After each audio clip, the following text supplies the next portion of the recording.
Caltrans. In each episode, we'll dive into the world of transportation, sharing stories from the road and discussing the latest innovative projects happening at Caltrans. If you're curious about what goes on at one of the largest state departments, join us as we explore all things Caltrans. Live and recorded. Get ready to ask your questions in the chat. Show support and emoji love. Get ready to be inspired. Let's get started.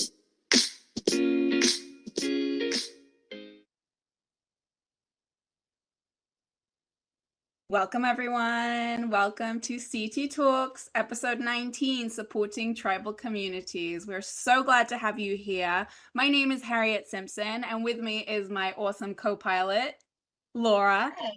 Hi there.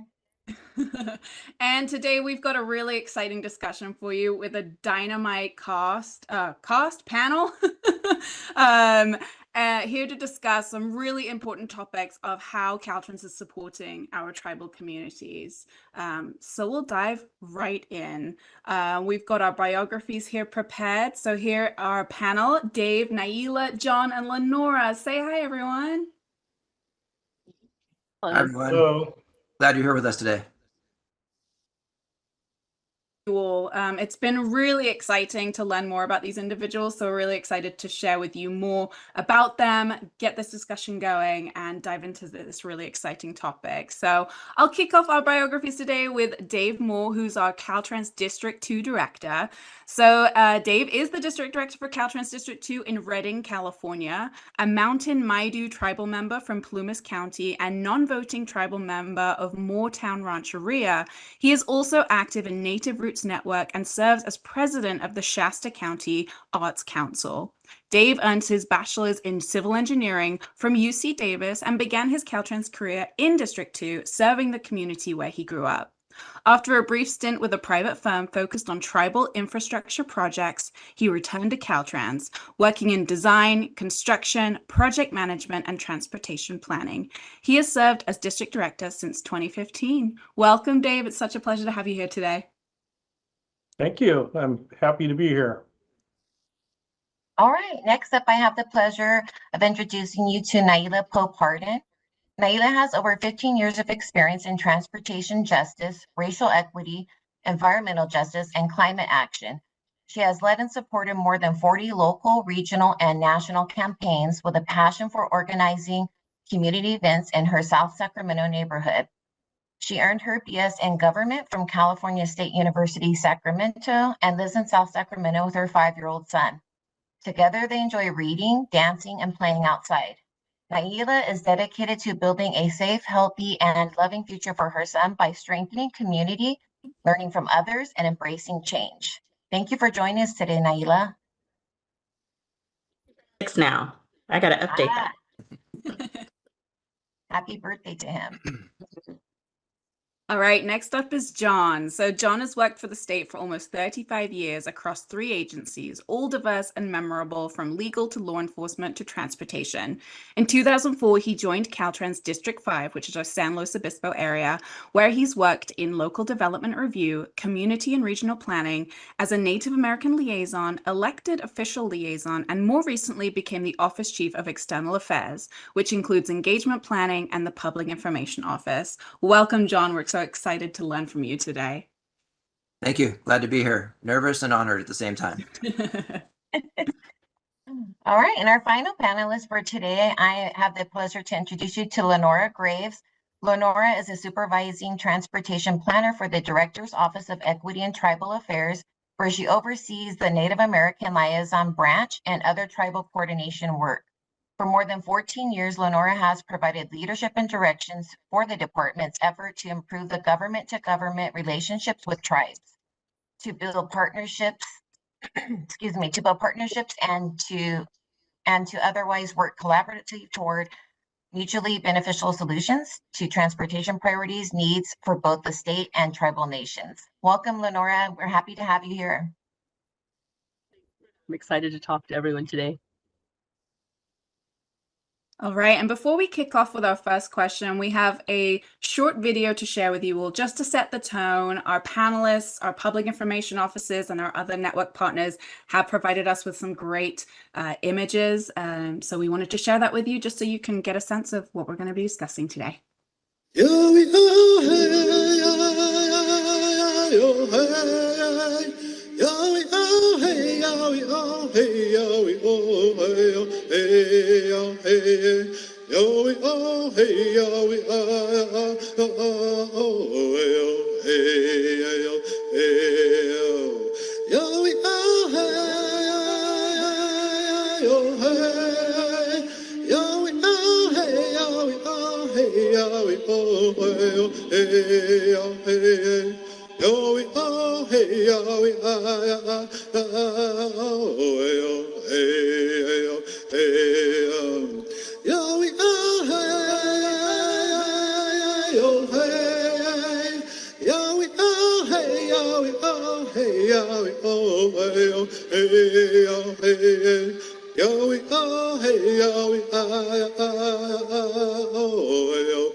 All right, some really inspiring imagery there. Really hope that sets the tone for our fruitful discussion we're about to have. So, Dave Moore, I'm going to start off with you, Dave. Dave shared some really inspiring words with us and some incredible imagery. So, Dave, can you provide a little background on Native American tribes and explain why it's crucial for Caltrans staff to be aware of and consider the needs of these tribes in their work? Okay, there's a lot to unpack there, A but lot.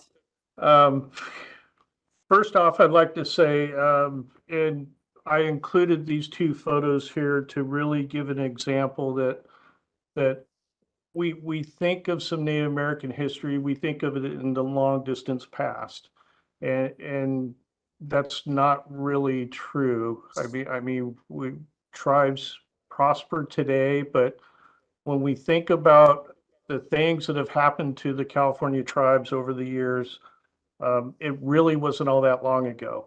If you look at 150 years ago, was when a lot of the land was being taken away here in California, and a lot of the tribes were pushed into near extinction.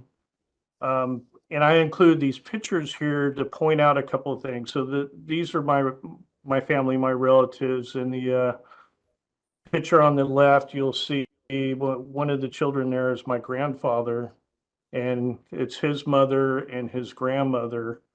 My grandfather was born in 1921, 3 years before Native Americans were guaranteed the right to U.S. citizenship if they were born in the United States. And his grandmother there in the picture, the elderly woman, was born in the mid to, I think in the 1860s. So my grandfather, when I started working with tribal communities, my grandfather was about 75 years old, about the same age as some of the tribal elders that I work with in the communities. And so you're potentially working with somebody that actually lived in this country, that potentially wasn't recognized as a citizen of this country, went through a lot of the discrimination, a lot of the racial issues out there. But take it back further, that person grew up with his grandmother in the house, and his grandmother was around at the times that we had the massacres and various things occurring in California. So we talk about trauma, past trauma and stuff like it happened a long time ago. This is real life stories being transmitted down through the people that we currently work with. So when I started working with tribal communities, I worked with people that had firsthand knowledge of what happened back in the day. So one of the things I would say, working with California tribes and California community members, is you don't know what they bring to the table, what history and knowledge they have that they can share or choose not to share. But that knowledge is rich there. And you got to recognize that not always were we on the same side of an issue. And, it takes a lot of effort there to build trust and actually get people to open up. So I just really wanted to highlight that, because really, when we work with tribes, and then I take my mother's generation, so my mom's in her late 70s right now. She was graduating high school and college during the 60s, experienced that movement where she was part of the generation that really worked hard to get the tribal recognition status back to a lot of the tribes in California. And those are the type of people we work with today. And we got to recognize that they've experienced a lot, and they fought their battles uphill every step of the way. So, if I were to say anything, you come to the table with empathy, you come to the table with compassion, you come to the table to listen, to understand, not listen to respond and rebut a position that a particular tribe may have. So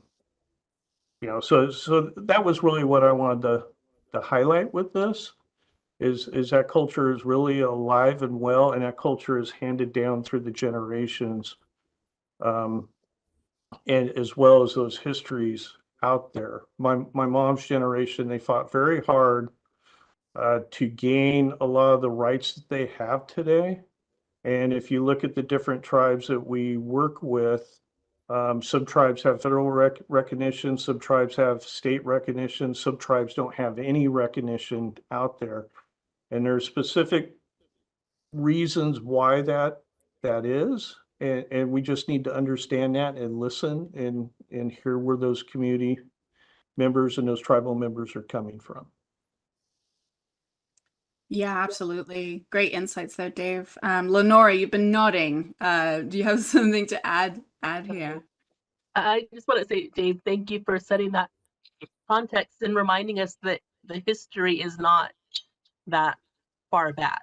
It goes back in memoriam, but there is trauma very close. And one thing that two things that I try to remember when doing this work is, before European contact, California was the most densely populated region north of Mexico. And I think about a third of the population in what we call the US now lived in California. And when you look at the maps of the languages, I think there were like 100 different indigenous languages spoken here. And there were people all over the state for a lot of reasons. And Dave, you kind of alluded to them, but like missions, treaties that were negotiated and not ratified that basically left tribes homeless. Even we had early California laws that intentionally degraded and exploited Native American peoples for a lot of reasons.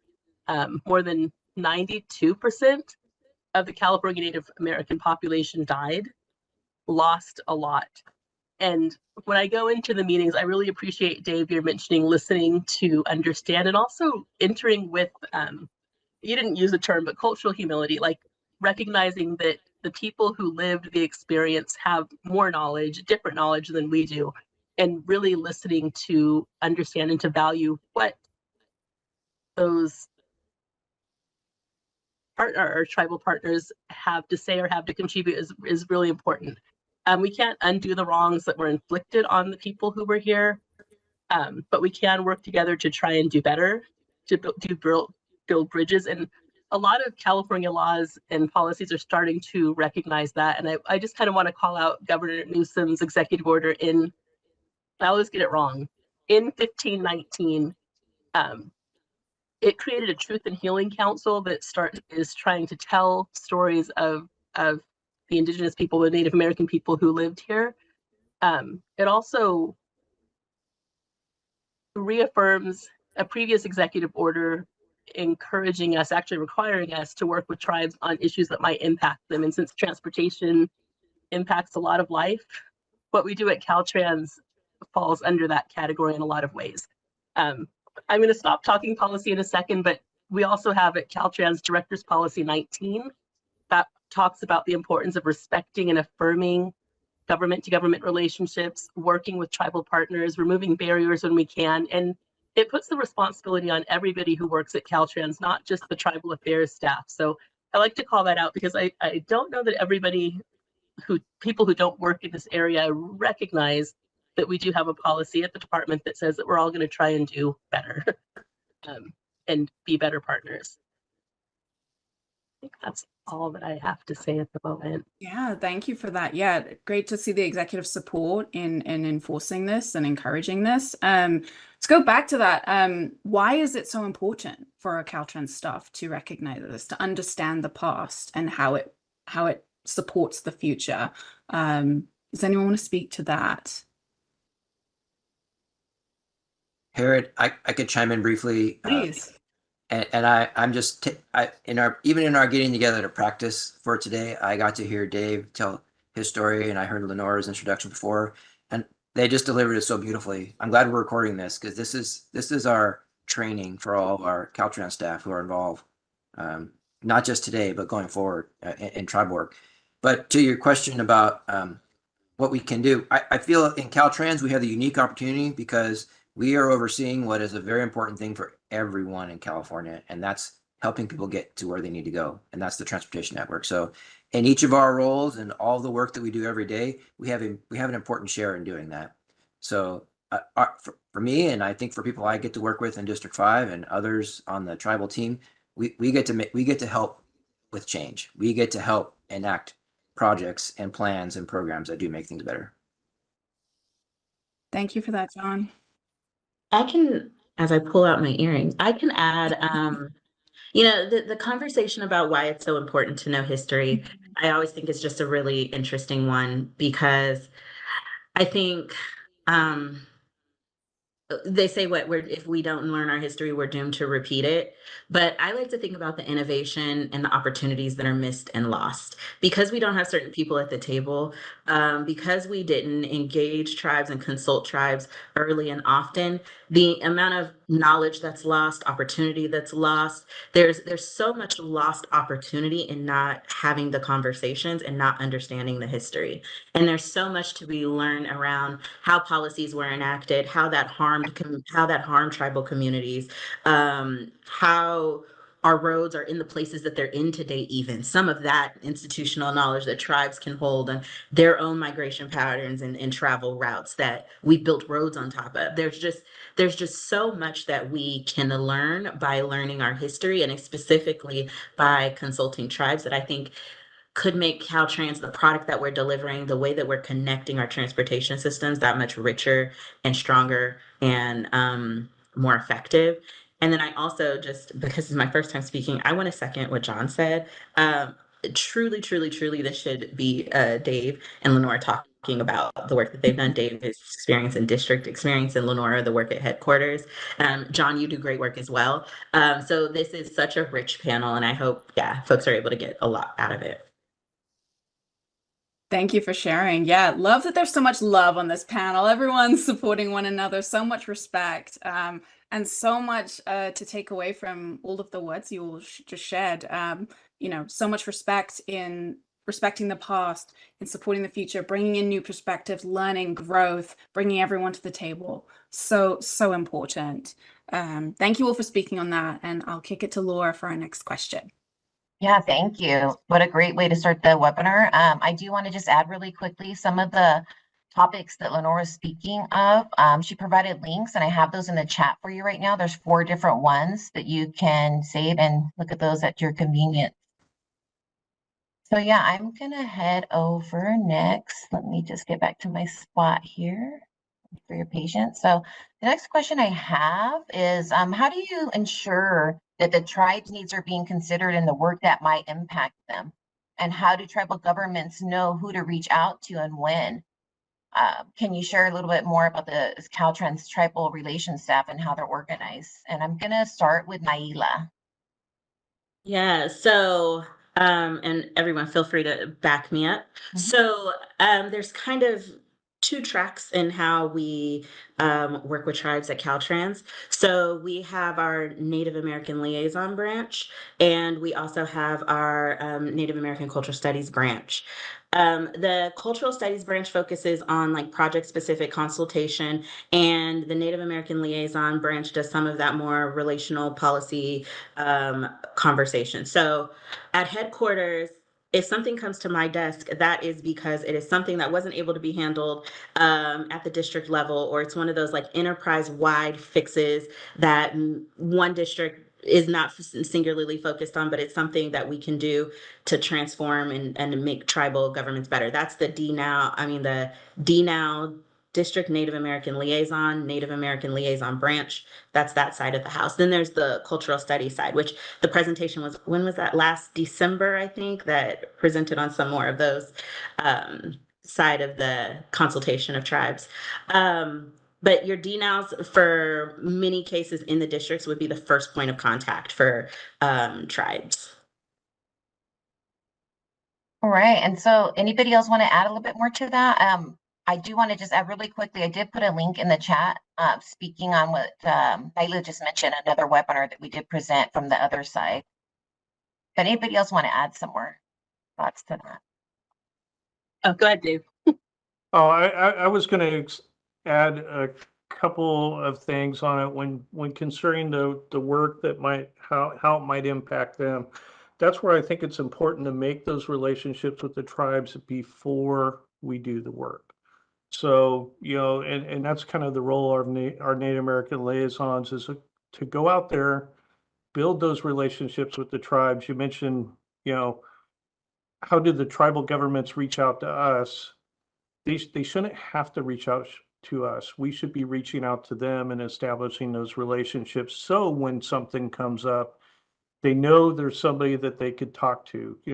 I describe my Native American liaison as the first point of contact for a tribe if they don't know, if they don't have a relationship already built with us, who they need to talk to, they need to come to, and that Native American liaison will help provide that crosswalk to them and help them maneuver through the big organization that is Caltrans.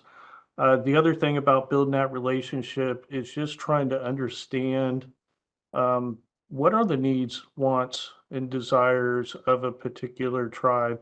And then we could line up when we have project aspects or we're doing planning studies or we're looking at the future of our transportation system. We have an idea already from those tribes of maybe how some of their needs, wants, and stuff could be addressed by the work that we do. We also know that, having that information, we could go back and talk to them when we do have those things.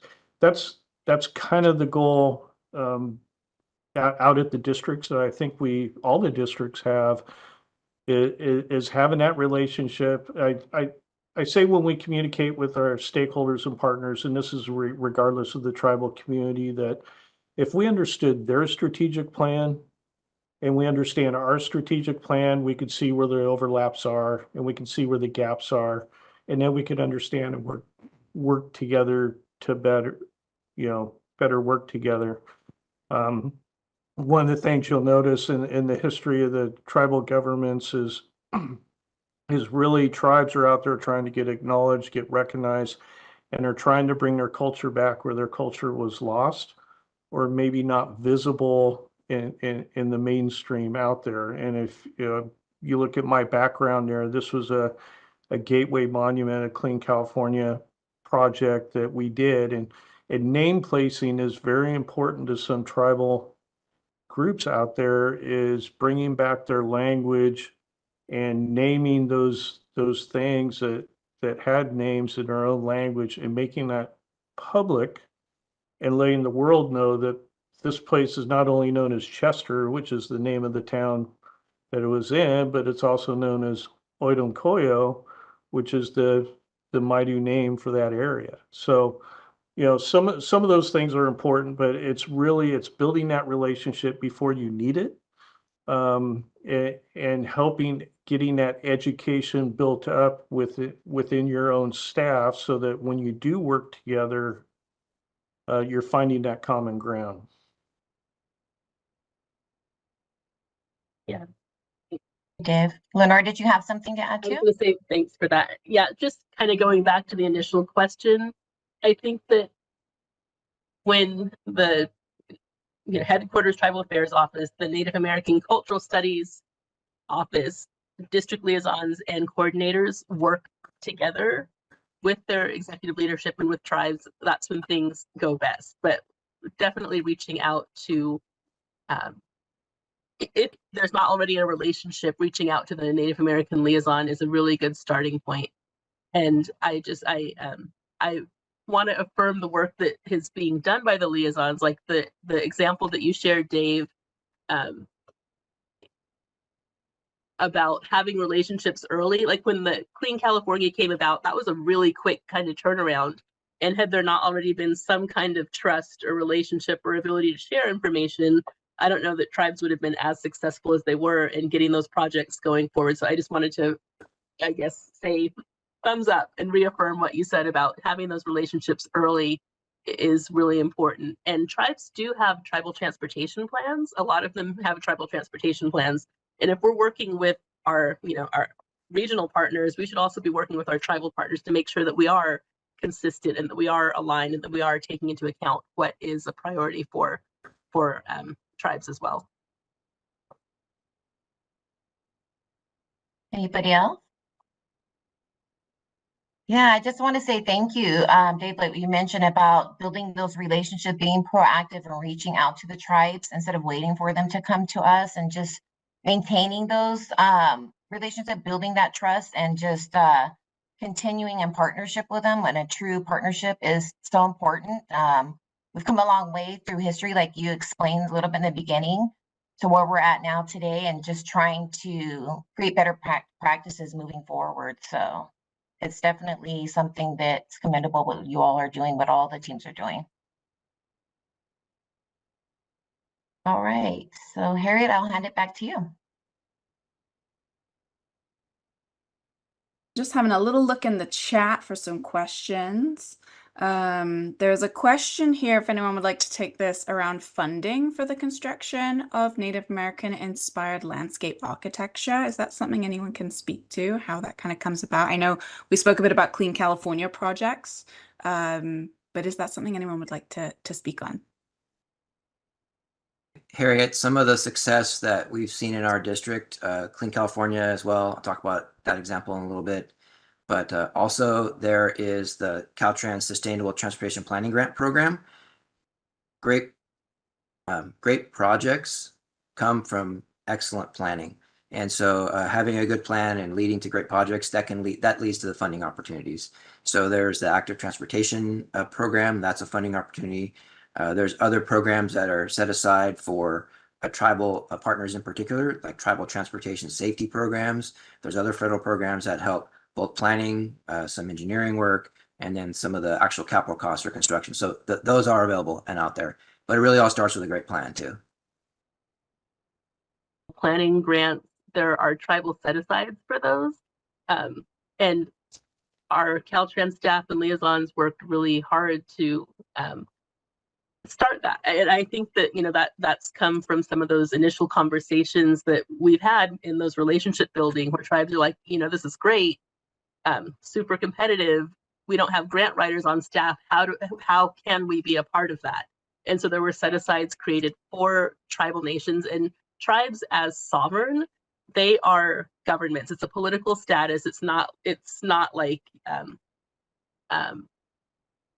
I feel like sometimes tribes are grouped into the equity space, and they are underrepresented in a lot of tribes. But when you're talking about a federally recognized tribe that has the right to maintain its own government, that is a political status that's given to tribes. So recognizing that these are governments who should have access, like the other government entities in the state, there were some set-asides created for planning grants, for active transportation, for even some of the Caltrans administered HSIP, Highway Safety Improvement Program funds, so that tribes can start to meet the needs of their communities, of their members.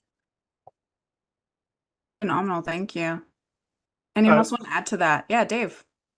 Yeah, I was just going to add to that. Back to the question on you don't necessarily need a special funding source to incorporate Native American inspired landscape architecture into your projects. You know, if we look at our projects, a lot of our projects, whether they're bridges, roads, retaining walls, that kind of stuff, there is a context sensitive solution out there. And if we're in the tribal communities, working with tribal communities, we have dozens upon dozens of examples across the districts. District 1's really good at doing this, where they've incorporated some of the tribal inspired architectural treatments into our bridges, into our walls and stuff. So if we're going to be applying a treatment, it should be consistent with that community that we're in. So if we're in a tribal community, we should be able to do that, and we should be able to do it with the existing funding sources that we have. I definitely agree with the grant opportunities that helps lay out a future vision. And once that vision's known out there, like I said, working with tribes, understand where they want to go. Once that vision's known, then you can start working towards finding those funding opportunities to make those things happen. What Dave's bringing out is so true, and it's excellent. And it starts with something that was said earlier about having and already maintaining a good relationship with our tribal partners. You know, in the last few years in Caltrans, we've all worked really hard to make our outreach and our engagement be meaningful. We've worked really hard to have continuity. So when we're engaging in the beginning, we're continuing, you know, throughout the life of a project. And we all recognize and want to do the right thing. And that's our desire. And doing that is understanding, you know, what is our community that we're talking to? What are their, you know, their values? What are their goals? What is in their plans? We've been talking about some plans, right? And having plan consistency. That's really kind of the foundation of the when we engage and the how we engage. And like we've talked about the DNOWs, the Native American liaisons, the DNACs, the coordinators, those branches. That's an important part. And what's really important though is when these groups come together. And so that's something that at Caltrans, and I can speak for District 5, we work really hard to include our tribal partners in our public engagement, and not just for a project, but for all of our endeavors and in the beginning phase as possible, so that when we are having a traditional Caltrans type of project, like, you know, maybe it's a bridge or something else, or, you know, some other improvement, that there's opportunity to incorporate any of the aesthetic treatments that are reflective of the tribes in the area. Wonderful addition there. Thank you, John. Naila, anything you'd like to say to add in there? Yeah. A lot's been said, yeah. Okay, so it's obvious you all have a lot of passion behind this need, this support system. So let's talk about what you've been excited about to work on. So John, I'm going to start with you. Can you share a little bit about a project you've worked on that was particularly exciting, and kind of share what made this project particularly meaningful to you? Sure, glad to. So we've talked about the Clean California program a little bit. Clean California really gave us all an opportunity to do some very transformative things. A funding source, a drive and a desire, and a design to really think out of the box. And it challenged everyone on those teams, on these Clean California teams throughout the state, to be very strategic on what type of projects to find, because it was a finite amount of resources. It wasn't completely open-ended, but we had this great opportunity that came in somewhat quickly, and it gave the districts a chance to really shine, and for those relationships with our partners to really shine. So I had a chance to collaborate with several functional units. Our landscape architecture office, probably throughout the state, they were really set the lead on the Clean California program. There were many elements to the program: external partner agency projects, there were art projects, there were district-led projects, but all these teams, they were able to deliver an excellent projects as part of the program. One in particular, just to mention, you actually saw some of the images in the introduction video. The San Ynez Band of Chumash Indians, and their area is in the Santa Barbara County area primarily. The San Ynez Band of Chumash Indians, they were working on they're working on a project, a heritage museum and a cultural center, which by the way is done now, and it's beautiful. It's fantastic. We might talk about that a little bit later, and it's open for visitation. It's just a great facility. So here was their effort, and how convenient, it was on a state highway. So that right away, that kind of aligned with us. The intersection on the state highway that was on, it was somewhat of a, the Caltrans right away side. It was a rather weedy. It was kind of nondescript. It had remnants of an old driveway to not even sure what, but there were parts and pieces of just kind of a nondescript driveway and kind of an older, more traditional sort of right-of-way fence. So there was opportunity. It was knocking big, and our team assembled to help implement some of these Clean California programs. We were all listening, and we were really excited. Also meaningful was the part of the Clean California goals and the priority and the program guidelines.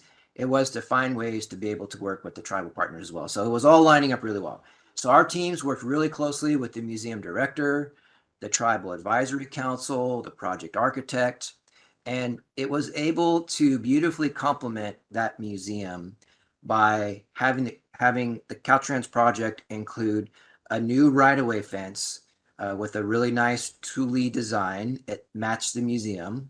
It included some of the native basket motifs, an enhanced crosswalk with some of the aesthetic treatments of the Chumash, some new special designation signs that would alert drivers to this museum and be able to send people that way, be kind of a place catching, eye-catching sign to help bring people to there.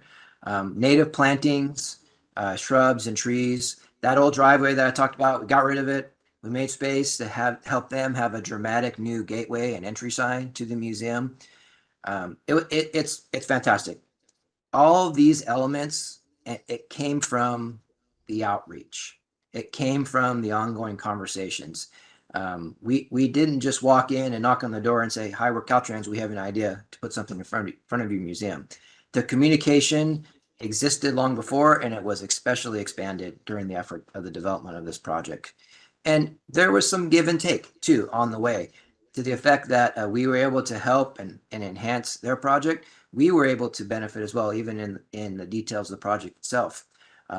With planting comes need for things like water for irrigation. So we were able to partner with them to create an agreement where they helped watering for the plant establishment. A bigger task and a bigger ask was the ongoing maintenance of those elements, the plantings, the signage, and so on. So we were able to work out with our partner a long-term maintenance agreement, which is no small task.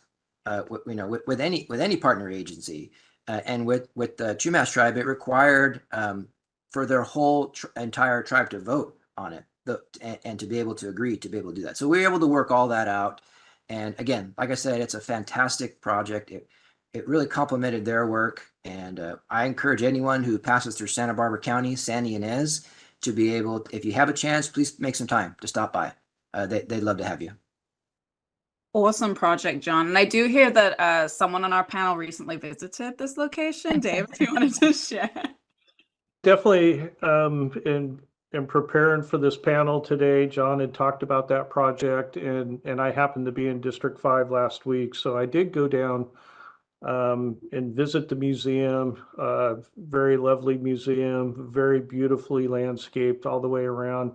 And if there's one thing you definitely don't notice where Caltrans right-of-way begins, and the tribal land begins and ends. It's all blended together. Very seamless fashion, very beautiful, incredible architect. The architect that designed that museum also designed the National Museum for the American Indian at the Smithsonian. I definitely wanted to see that museum because we have a local Clean California project put on by the city of Reading that's doing a vista overlook that had that same architect do some of the preliminary design work for. So I'm really excited about seeing how that small vista look project turns out. If you saw in that picture of that museum, there's some outdoor structures, and that's kind of what's going to be at the vista point, is some shade structures along our recreational trail that's here in Reading. So very, very beautiful place. Anybody gets a chance to go there, it's definitely worth 3 or 4 hours of your time. Awesome. Thanks for sharing, Dave. Naila, how about you? A particular project that you've worked on or been a part of that you're particularly excited about that means a lot to you? Yeah, so sadly, from the headquarters view, we don't get the same like project base. So we don't have the fun, exciting pictures. And so I'm using the word exciting really loosely, right? Because mine is all process oriented. But I think the way that I see the goal of my office is often when folks have the out of the box, the crazy ideas, the ones that are going to transform and move the needle. There's, as everyone who works at Caltrans knows, we get hit by bureaucracy and guidelines and all of these things. And so a lot of our work is really just how do we clear the path on some of that? How do we figure out those really complicated process questions and policy questions in order to move forward? So some of the things that we have done is we talked about the sustainable transportation planning grants. We were able to have the limited waiver of sovereign immunity. So before, tribes were having to sign away their sovereignty in order to be able to contract with Caltrans. And so for those grants, we were able to remove that. I think it is a testament to the way that Caltrans is moving in the direction. I won't say that we're perfect. None of us will, but we are trying to move in the right direction. I think with the elevation and the creation of the Director's Office of Equity and Tribal Affairs, it creates a quicker link to the executive board and to be able to like get to some of these questions a lot faster. I have a ladder behind me that keeps coming. Oh gosh, it's so embarrassing. I should have done a better check before this webinar. Anyway, sorry, I'm distracting myself.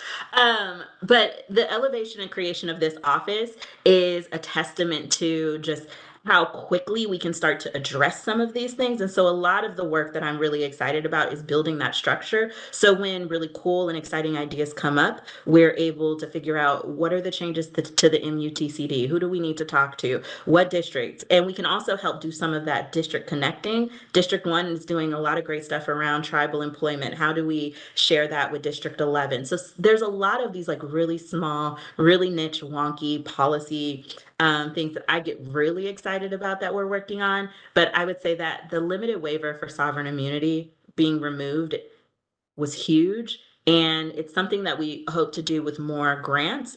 We have to kind of do them one by one, work through the risk and the particulars, but that movement so that we can actually contract with tribes, get money out to tribes, and also treat tribes with the respect of being government to government partners, I think is huge. And I'm really excited about that work.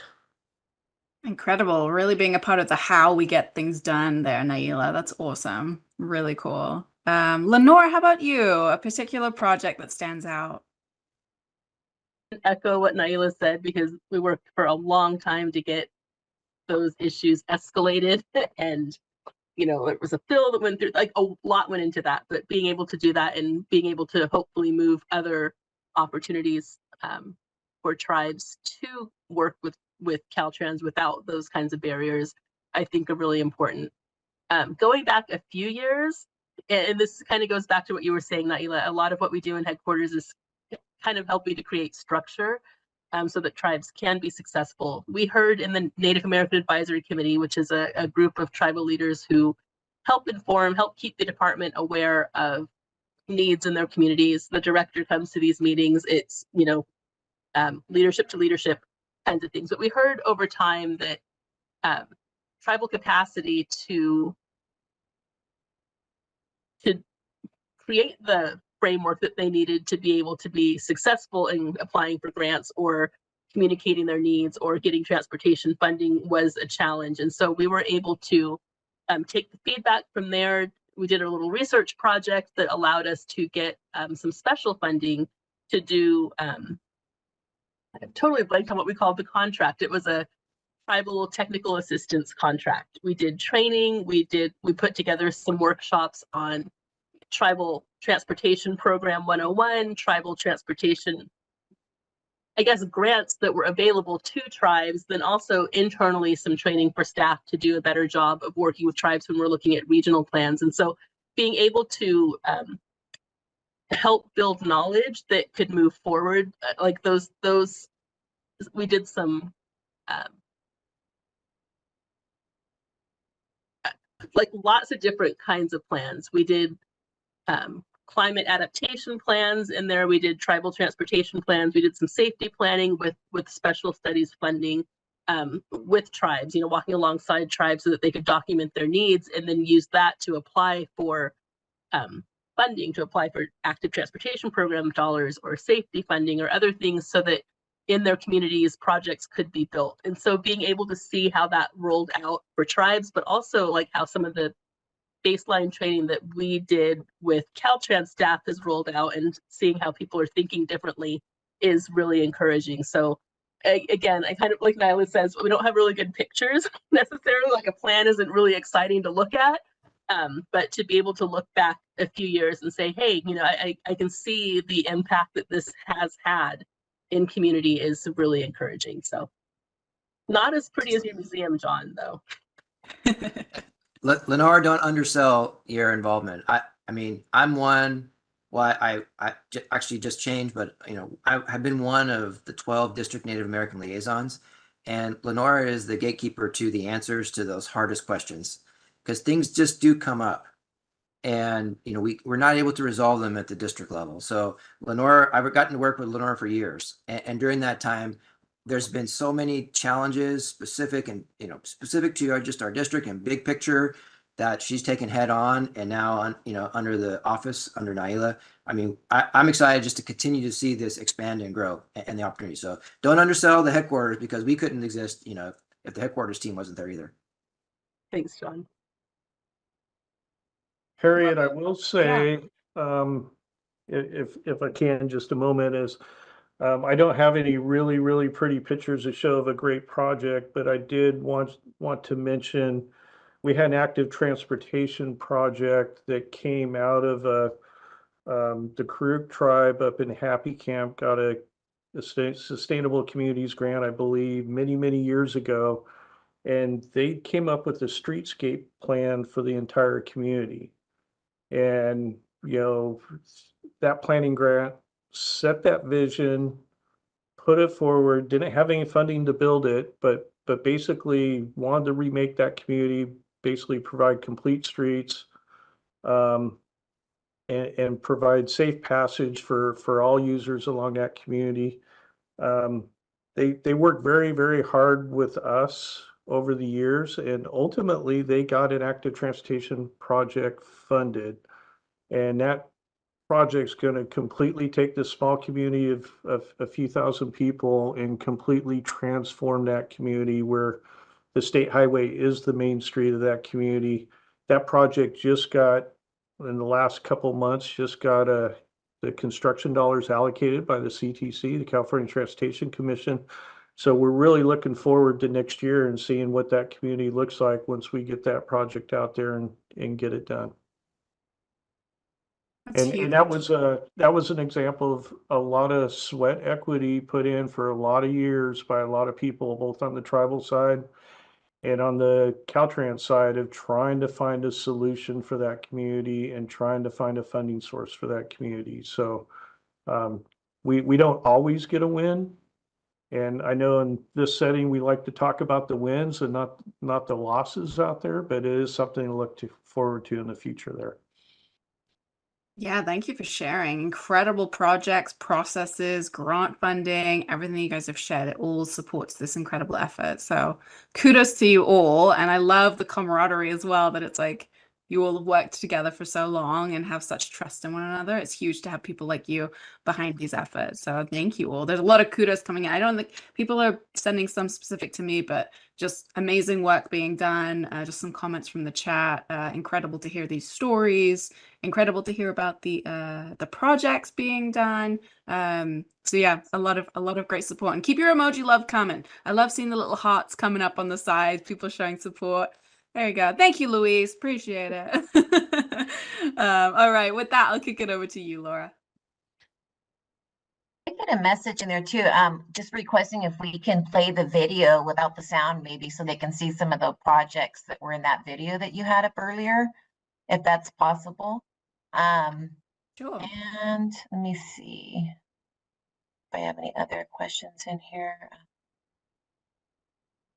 Yeah, so Lenora, I see that there was a question in the chat. Someone asking to distinguish between the DNACs and the DNALs. You know, at Caltrans, we love our acronyms. And so I'm going to hand that over to you, Lenora, to go ahead and break that down. A 20-second, well, probably not 20-second, I'm not that fast, but a really quick and dirty distinction. And maybe it's easier to say what the DNACs, District Native American Coordinators, do. They engage with tribes about a project's potential effects on tribal cultural resources and archaeological sites under Section 106 and CEQA. Tends to be in the project delivery phase, the environmental phase. What the DNACs do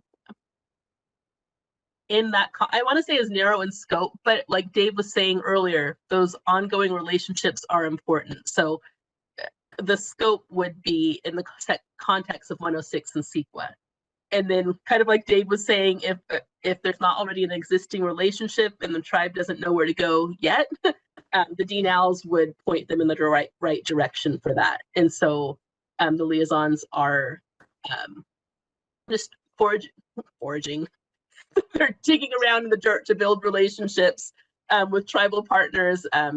They are working in the context of planning and programming. They're also like sometimes maintenance things come up, like where there's one example where you spray something might make a huge difference in a tribal community if they're using materials from near the road for basket weaving, you put it in your mouth, right? Like, so just random kinds of questions like that might come across a District Native American Liaison's desk.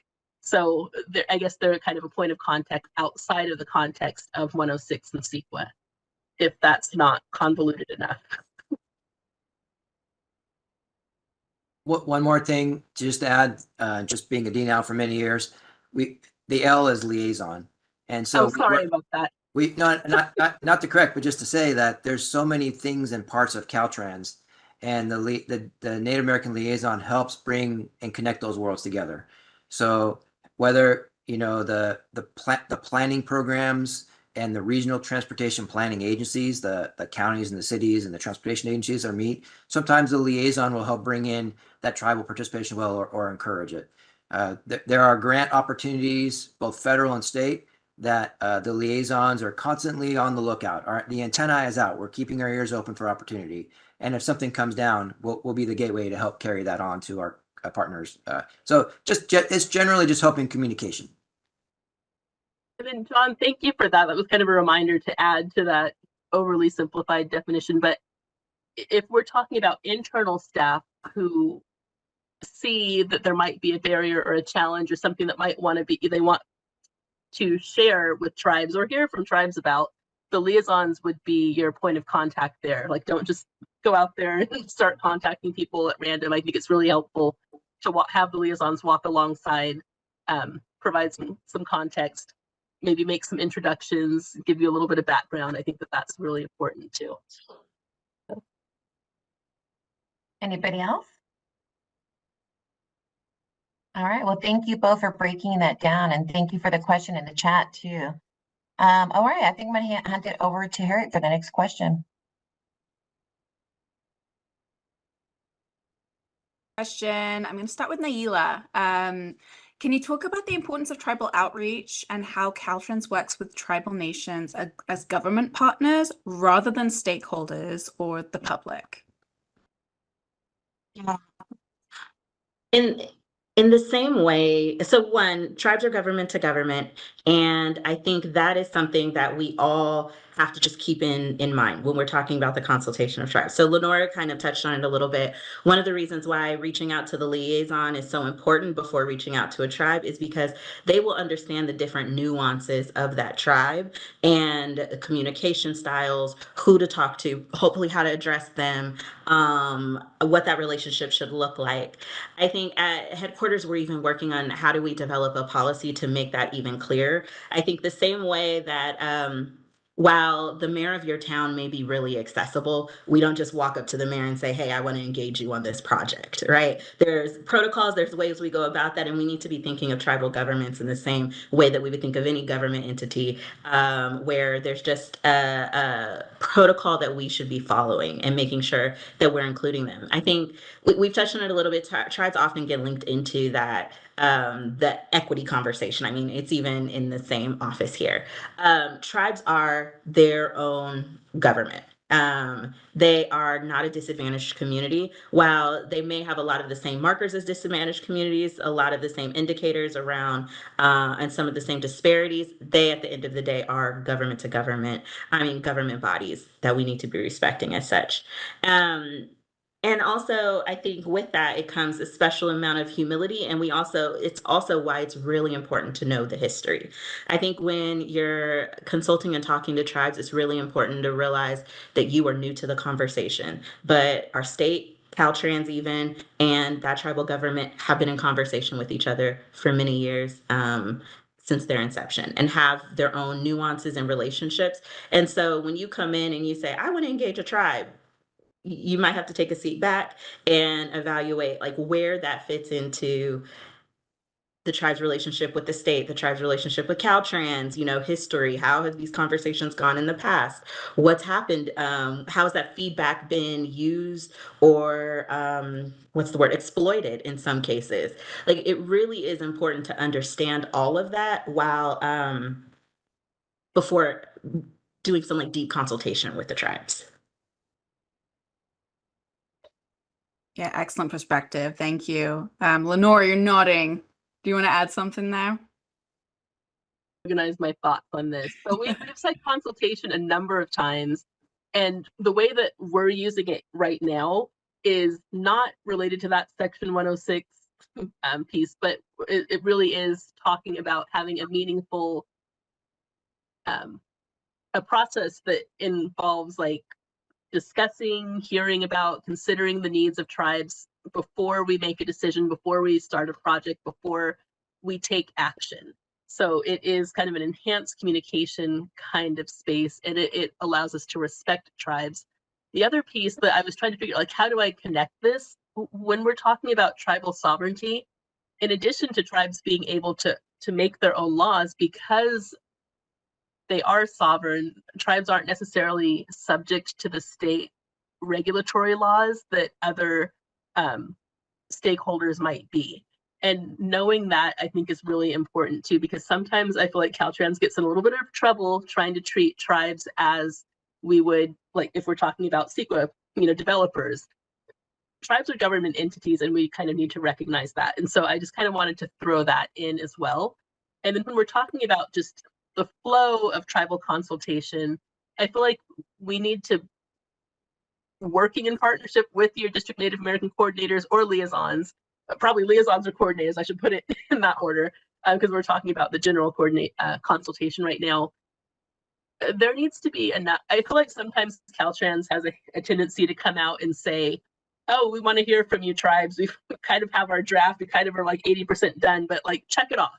And two problems with that. It doesn't happen early enough. And then the second problem is we don't always give enough information on what we're doing, or enough so that whoever we're trying to have a conversation with understands the project, the process, like what's going on, like what's in it for them. And so having an ongoing conversation, not just one time, not at the very end of the process, is really, really important. So I feel like, again, a little bit less organized than I wanted to, but I wanted to be sure to put those two pieces out there because we kind of talked around them, but I don't know that we've stated that directly.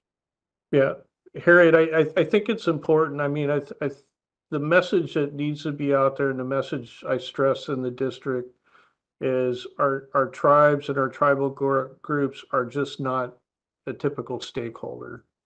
They are a government entity, and they should be treated no less than any other government entity that we work with out there, and they shouldn't be lumped together with community groups or something of that nature. And I think that's important parameter to set with your team, to that understanding out there. The other thing is tribes run business differently. It's not like a city or a county that has the same structure. Some tribes have very similar structures, but some of that structure is very, very different. And some tribes have a set of different protocols that you need to go through and understand. So that's partially, I think it's why it's very important that your Native American liaison and your Native American coordinators build those relationships to understand those things. So when we are working with them, we know how to act, how to address, how to show that respect that they expect of us in treating them as a sovereign nation. I think this dialogue lends itself to what are some of the successes that comes from this work. There are those that are smaller, and there's bigger ones too. Just thinking of a few examples in our district, and I know in meeting throughout all of our districts, everyone's having successes, but a couple smaller successes might be we've been able to help with a federally recognized tribe as a government-to-government agency, and we're able to find a streamlined process for helping an excess land transfer. That was a success.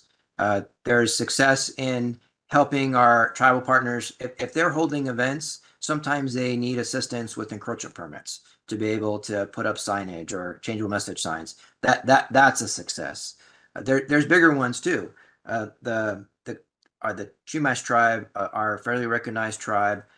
I've got to work with them on several plans that we've been able to work with them on a circulation and complete streets plan, on that tribal transportation safety program that Lenore spoke about. They've also gotten to work on a climate resiliency, but all of that has led to they just received funding through the Active Transportation Program, over $1.4 million to help implement some of those things. So those are the bigger successes that come from just all the efforts and work, and really having our tribal partners as just that. Like Dave said, they're not stakeholders, they're not interested parties. They are our partners, just like we would work with any of our other government to government partners. Yeah. Did anyone want to add anything more on that? Just checking. Great insights. Thank you so much. Just want to add that we are at the 1 hour mark. And for those of you wondering, this is a special 1.5 hour episode. So you still have another, 28 minutes with us. So keep your questions coming in, and we'll continue the discussion. But on that note, Laura, I'll kick it over to you. Thanks, Here. I was just kind of going through the chat to see if there's any questions in there. Let's see. I did throw some more links in there just in case anybody wants to grab those too for some articles. And I guess go ahead, Lenora. I was gonna say, I do see, I don't want to step on your toes, but I do see a question in the chat about, we keep talking about work with your Native American liaison. Yeah. They're on the design or planning teams. Is it okay to respond to that a little bit? Yeah, absolutely. I was getting ready to head on that one, but feel free to take it on. Yeah. Okay. So we've talked about trying to engage tribes at the earliest stages and maintaining communication throughout the process. And one challenge area that we've had sometimes, as we leave the early project initiation phase, it's really quiet.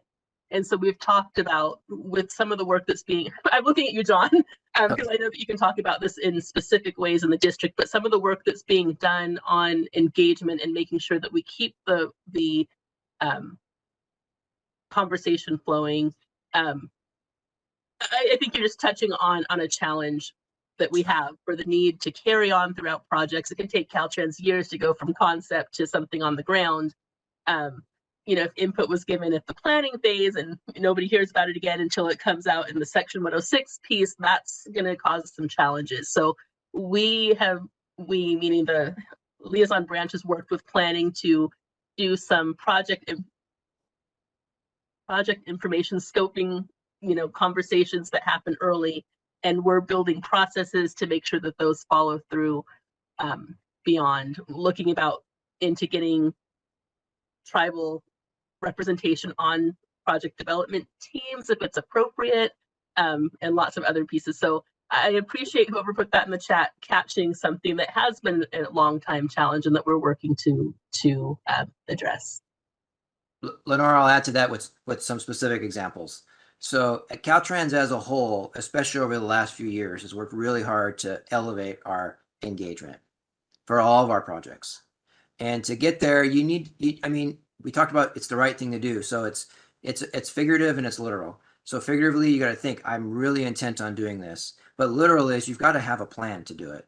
So there are 12 engagement coordinators that are in addition to the 12 Native American liaisons. Each district, there might be overlap. For a time I was overlap, but there are 12 coordinators. Engagement coordinators are there to do just that. It's to develop an engagement plan, and that is what helps carry you through and have that continuity that we're talking about and needing. So those folks will get the focus project team together, the PDT, the project development team. They'll have a focused meeting on talking about this particular project, and it will be done at the earliest phase possible. Sometimes during the initiation, sometimes even before the initiation of a project. Get the strategy down on paper so that we'll be able to follow through and assign roles and have due dates so that it can happen. That's a chance for everyone on that team to speak up about who are the right people that we need to talk to. And that's a place where the Native American liaison really helps as well. Because another effort that I know in District 5 we do, I believe other districts do as well, is we have regular quarterly meetings, one-on-ones with each of our tribes. And it's not just a liaison meeting, not just a coordinator meeting. It's actually both. And it's the engagement team. And it's sometimes public affairs as well. So we're taking all the folks that make up what you might call external affairs, in that effort, and having one-on-one focus meetings with our tribal partners.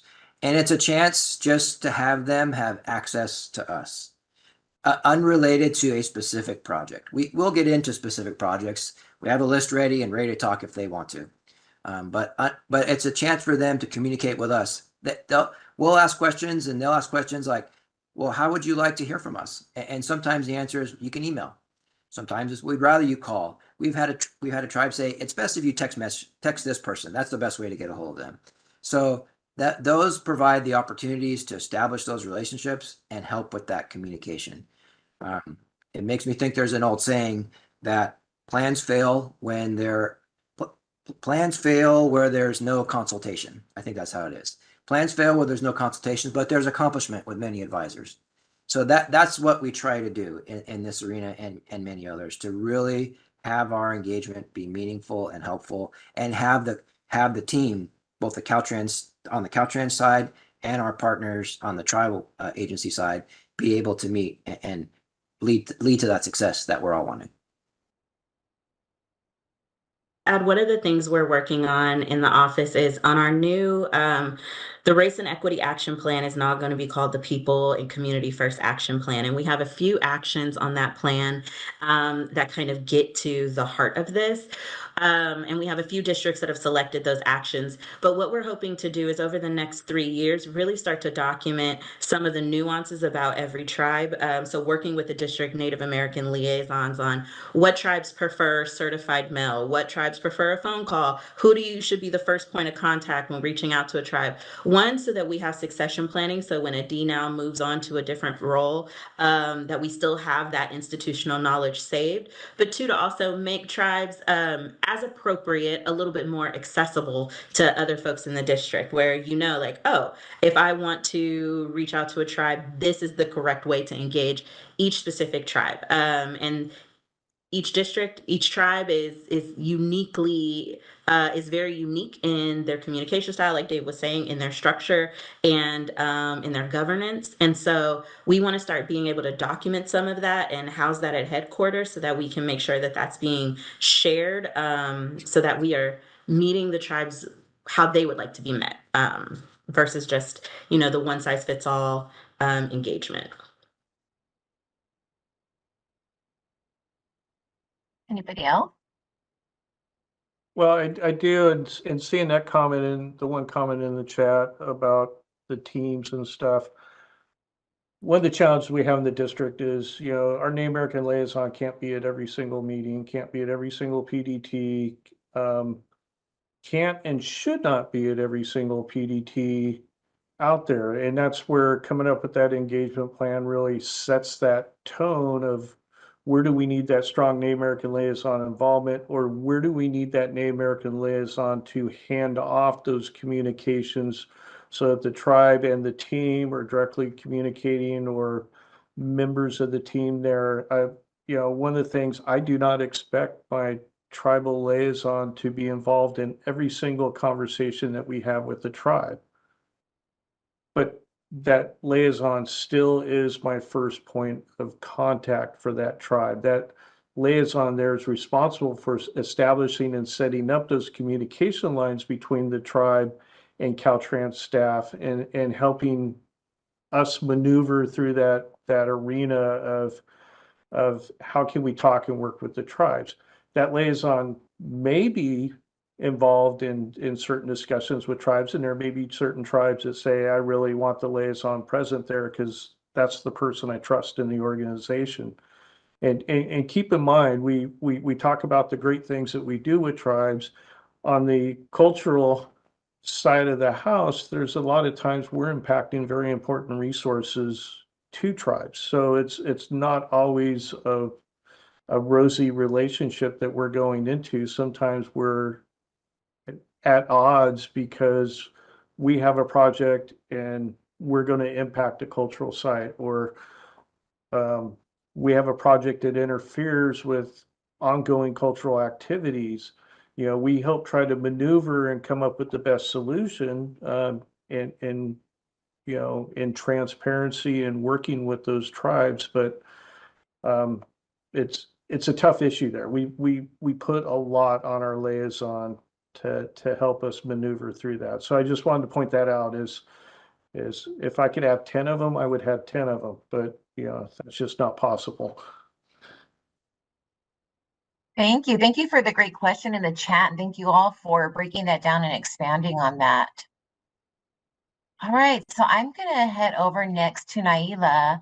Naila, can you tell us a little bit more, like what tribal issues need more visibility, how Caltrans can help elevate and address them? Speaking more specifically to like the 210 signage and land back. Well, I want to be really cautious and not overpromise here, because things that I get really excited about in places where we need more visibility versus what is accomplished are not necessarily the same. So I just want to level set. I think what is really excited is we are in the process of bringing in some folks to rename the 210, the article you put in the chat. One of those positions, one of the things that they're going to be looking at is what are some of the policy changes we need to make at headquarters to make that easier for other tribes to engage in. I think if I was able to, similar to like what John did with the Shumash sign, I would love to see signage pointing to tribal cultural resources, figuring out how we can use our state highway system to help direct folks to some of those to tribal lands, to tribal whatever tribes would like to have signage around on our highways. I'm very interested in that conversation. We have someone who's going to be looking at what Caltrans can do to engage that. And we also have they're going to be looking at land back. I think right now we're doing land back. It is an arduous, clunky process if and when it can happen. And so we're just looking at ways that we can streamline that, what processes we need to have in place to make it easier for tribes. Like I said, I'm the policy wonk, the one who's like talking all about systems. Those are the two systems that I think are provide me the most excitement and and need a little bit more visibility, and also can get to like making sure that we're elevating tribes of that government to government, and being able to say that they have cultural resources that are a part of our state, and let's direct folks to those cultural resources if appropriate. And yeah, those are the two issues that I think I am the most interested and excited about in terms of putting more visibility on. I think contracting as well, and just making sure that we are contracting fair with tribes. Again, not exciting, but I think if I can see a world where if we are contracting easily with tribes where they can engage us, we can grant to them without having to have them sign away sovereignty.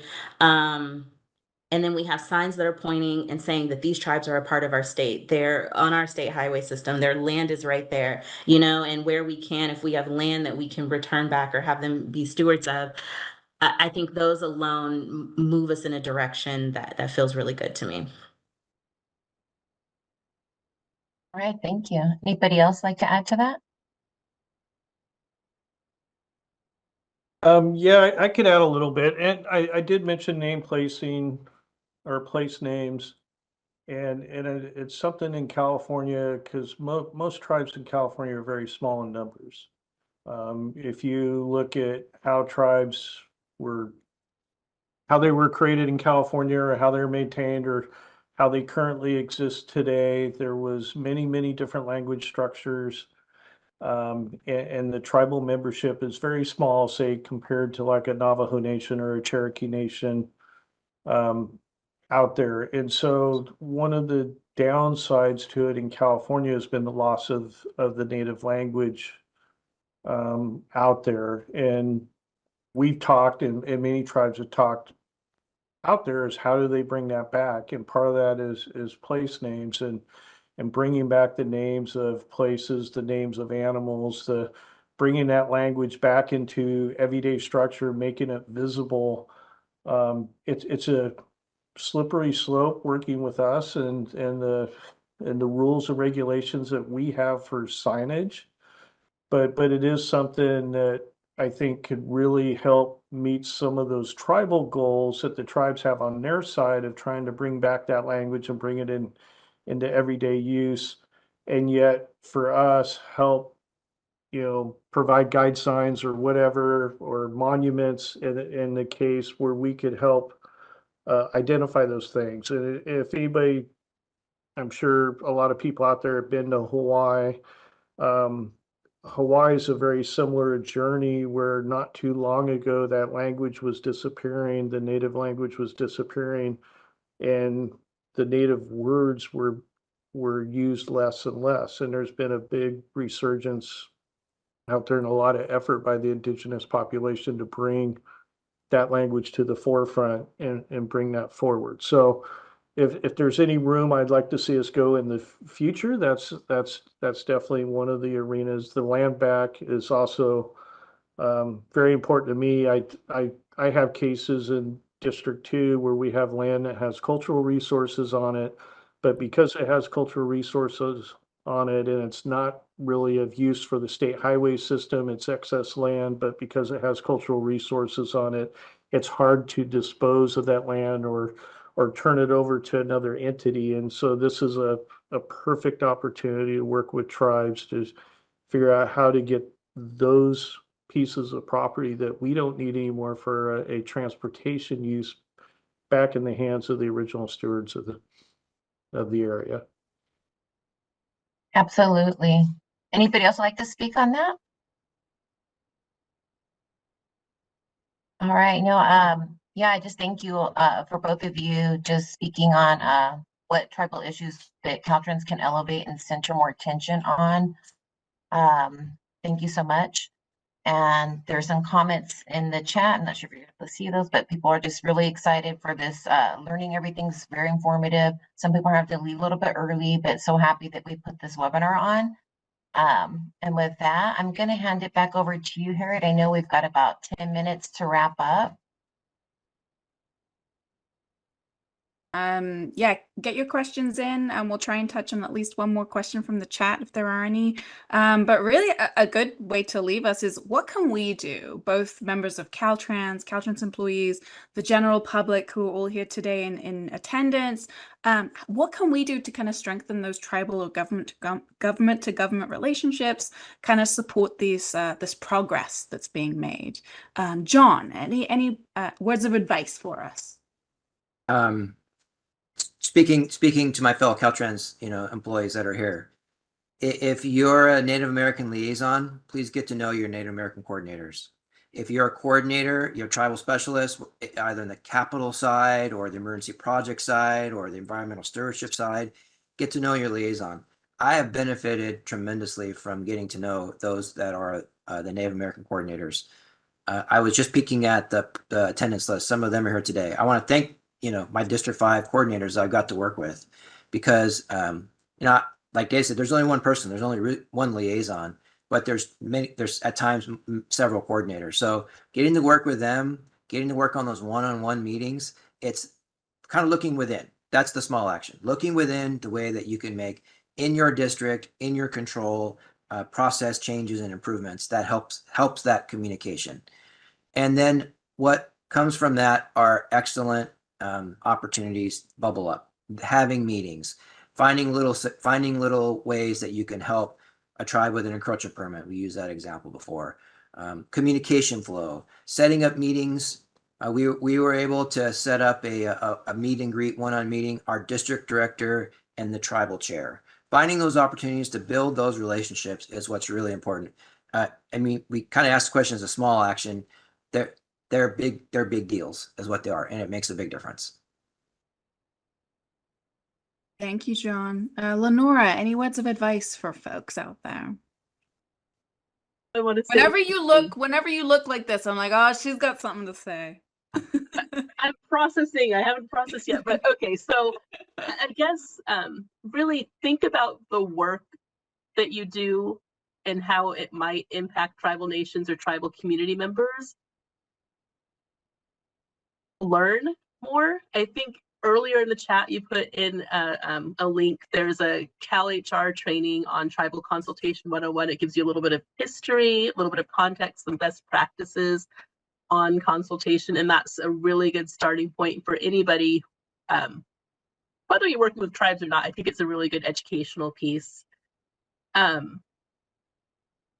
Work with your district liaison or engagement coordinators to engage with tribal communities when it's appropriate. I think that there's a lot of really good work going on out there, and I think there are a lot of opportunities, like Naila mentioned earlier. Like, we have opportunities to be really innovative, but without sharing information, we'll never get there. So making sure that we're not working too much in our little Caltrans silos and we're communicating across those barriers, I think, is really important. So yeah. Thank you for sharing. Naila, your words of advice. How can we strengthen this progress? Prompt we got was small acts. And so mine was just know the tribes that are in your district, know the tribes that are near you, learn their names, learn how to pronounce them correctly, things like that. Learn the unfederally recognized tribes. Like, just have a clear-eyed, open view of the landscape in front of you, I think is really where I would say is a great place to start. Awesome advice. Thank you. And finally, Dave, what can you advise us? I'll offer up two things. First is I talk so much about building that trust. It's also about maintaining that trust. So it's about not committing to things that you can't commit to. And when you do make commitments, you keep those commitments. Nothing hurts trust more than anything else when you say, hey, we're going to involve you in this effort, and then we don't involve you. And we have those examples every day. I'm trying to figure out how to do a formal apology to a tribe on something where we let them down, and do it in a respectful way. the other thing, everybody talked on it about learning and trying to educate yourself. I'll quote Ted Lasso in saying, be curious and truly take an interest of learning. And whether that's talking to people that, you know, have a tribal background or talking to Native American liaison, be curious and seek out those learning opportunities to know more about, you know, somebody that you have to work with on your projects in the future, and you'll have a better experience. So what you're telling me is everyone in attendance right now is already doing that because they're curious, learning from you all on this panel today. So that's good. Everyone check your box. You've done a great thing today. Continue that education moving forward and be curious. Be curious. Thank you so much all for your insights there on how we can all be better partners and better support these efforts. Anything in the chat from you, Laura? I'm not seeing anything. Yeah, just see a lot of comments. Yeah. Somebody, when we asked some small acts that we can do, somebody did put a comment about communication and inclusion. But a lot of comments like just saying great CT Talks webinar. There are people asking for the list of tribal liaisons and coordinators. You can find that on the Caltrans website. If you just go to the search bar and type that in, there's a lot of external links on the Caltrans website that you'll find helpful. And I think that's it. And other than that, Harriet, I think we're ready to announce the next CT Talk. All right. Well, wanted to lastly just thank our incredible panel. Thank you all so much. This has been such a rich conversation. I have learned so much. Laura, I'm sure we've learned so much from all our engagements with you in preparation for this. Really incredible topic, really incredible work that you're doing, and just again, honoring the work that you're doing, and so grateful that you're here today with us to share and educate the public and our Caltrans family. So thank you ever so much. The powerful discussion. I agree with Harriet, and as a Native tribal member myself, I appreciate what you brought to this webinar. Your stories, your knowledge, the passion, just brings everything to life and just very informative for everybody. So thank you so much. Really wonderful today. Thank you to our audience members. Thank you for being here today. I see all this love coming in the chat, lots of emojis coming out. So everyone thoroughly enjoyed themselves with this special hour-and-a-half episode. Kudos to you all for attending. And if you are interested, we have our next episodes coming up in September where we're going to be talking about future leaders of Caltrans. We've got a great panel from diverse backgrounds, diverse occupational groups within Caltrans, talking about their career journeys and where they hope to be within Caltrans. So really exciting for those of you looking to get into Caltrans, curious about what the roles look like. This could be a really good one that aligns quite nicely with back to school too. So a great option there to learn some more. If you're curious about learning about other topics within Caltrans, if there's something that you've seen, Laura's put it in the chat, our LinkedIn page, Laura oversees that, and we put out a lot of great information on different projects, different people. You see something there, you're like, hey, I want to learn more about that. Reach out to us. Contact us at dhr.communications@dot.ca.gov, and we will get that going for you. We love our audience. We love your feedback. And we want to make sure that we bring you more and be better and be the best for you all.